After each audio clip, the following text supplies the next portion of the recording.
Thokozani emakhosini lisiri khanyaka makundawe shewe. Welcome back to my channel. Nesahleli nesalukazi senu intombi endala ugogo Mahlabahlabane, right? So I'm here to share with you guys because I know I hardly upload these days, and it's a conscious decision that I myself took, and I thought I need to share with you. As a healer, you go through a lot. You go through betrayals, you go through good and bad times, and you find yourself having to pour so much from your cup, giving to people, teaching people, and making sure that people get where they want to get.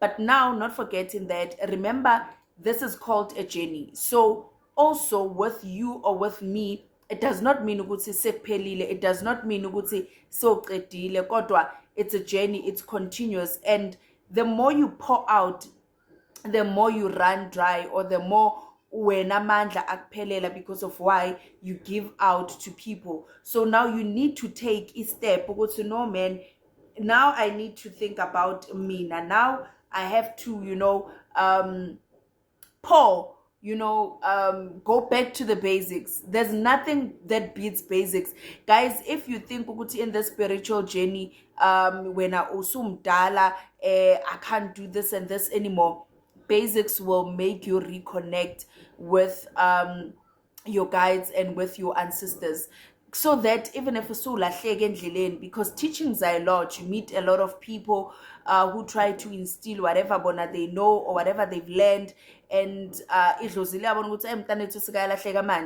right? Number one, kunedlozi mina angenwanga idlozi la kwaMtawung or angenwanga idlozi la kaButhelezi, ngenwe idlozi lakithi lasekhaya, right? So I cannot do izinto that my dlozi or my ancestors they do not want, bese mina ngigijimisa into zokomunye umuzi. So now the basics are very important. The basics are very important. When you want to connect with your spiritual guides, I know a lot of you niyawuthemba umuthi futhi niyawuthanda futhi abanye benu uyanisebenzela. I'm happy for you and kudos to that.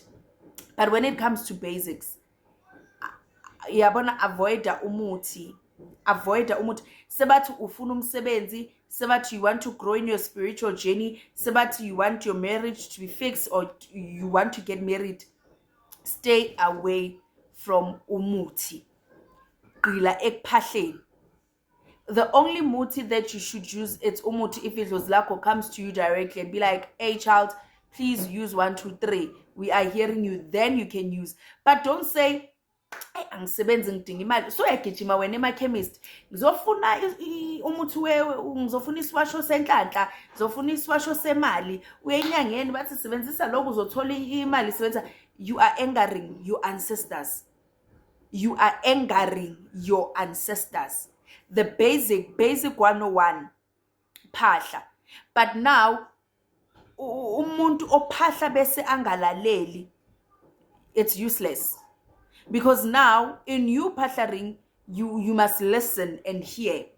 Now you have to take a step back and be like, okay, let me listen. You listening meaning you have to now shut the outside noise. Be it friends, be it social media, be it family members, you shut out the noise and now you focus. Yabona lokho bazofuna ukukutshela kona uzokwazi mangabe abangani bakho ojwayelane nabo abagangelayo bazoziveza. Guys, yabona umuntu ogangelayo, they cannot hold themselves for too long. It will be just a matter of time till umuntu ama true colors wakhe evela, ene naye uzoziveza ngalendlela ukuthi angekho aware ukuthi uyazipayisa ukuthi ngiyakho. But if you're not paying attention, you will miss it. But if you listen, uzoyibona isesebo ntombo manje sifike nini mina la, when did we get you? Are you confessing? So but obviously when I say listen, it's because the confessions will not come directly umuntu athi ngenze 1 2 3, but you will see even in between the lines mabakhuluma, you will hear ukuthi no man, uthini kahle wena, ulalele. Phinda uthini kahle, ungambuzi kodwa ulokulalele wena, bese mawuqeda ujule. ujule bese ubuyele ethongweni uthi hayibo kuyenzala 1 2 3 uzama ukuthini lo muntu uzoze uthole umlayezo ukuthi what is actually going on. So it is very important for one to take care of themselves, because kulula in the spiritual journey ukuthi umuntu undergo depression or anxiety or because of why we neglect our spiritual lives. Number one, this thing is very spiritual and lento le ijulile and it's not easy. Musuqambelwa manga abantu baloko bathi hey kulula ayikho into elula. Kunzima even for umuntu ozothi yena kudala ayinyanga. Even till today there's answers that they seeking that they haven't gotten. But kunomuntu othi they are in their journey for 6 months and they've gotten all the answers that they're looking for. Why? Because they're listening. Ubudala edlozini abusebenzi ukuthi mina kudala ngiyinyanga mina kudala ngiyinyanga mina ngidala. No. Question is, are you listening? Because you might find ukuthi una 20 years uthwasile, but idlozi malibuka imihambo yakho noma ibuka imisebenzi yakho una 1 month then kube nomuntu ona 1 month kodwa idlozi balibuka in this 1 month bathi hayi uhambile umntanethu yo ngathi 5 years nedlozi lize lineliseke ukuthi hayi man child siyasichenya ngawe. You know, mabafika kwabanye bogogo bathi awu cha thina ingane yethu umzukulu hayi thina umzukulu hayi cha sakhetha kahle la sakhetha kahle. That's what I always say ukuthi mina I shut the outside noise. Yes, I can listen, but it doesn't mean ukuthi I'm hearing you. I'm listening because I'm human, ngiphila emhlabeni, and sometimes you don't want to go to umuntu athi you arrogant or I listen, but it does not mean ukuthi whatever that you're saying I'm gonna take. And ukona abanye mabakhuluma I listen and I hear and ngiyayenza, because of why there will be signs ezingibonisayo ukuthi aqala umuntu ukhuluma into ekhona.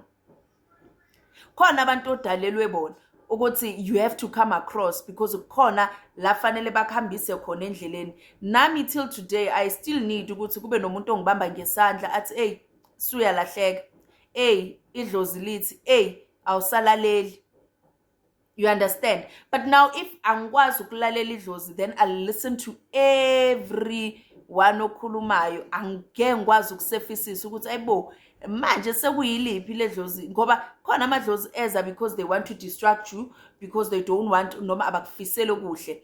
Washo nomuntu wakhona angazwani nogogo zaluma, ucanga ukuthi if bekangazwani nogogo zaluma wakho uzothanda yonke into ephuma kulesi sibeletho, uzothanda uma wakho athande ingane zakho zakama wakho athande wena, athande ingane zakho athande ingane zengane yakho qha kusoba idlozi elizothi qha lo mndeni angofuni and uyohleza ukufisela okubi, ngeke baze bakufisela okuhle.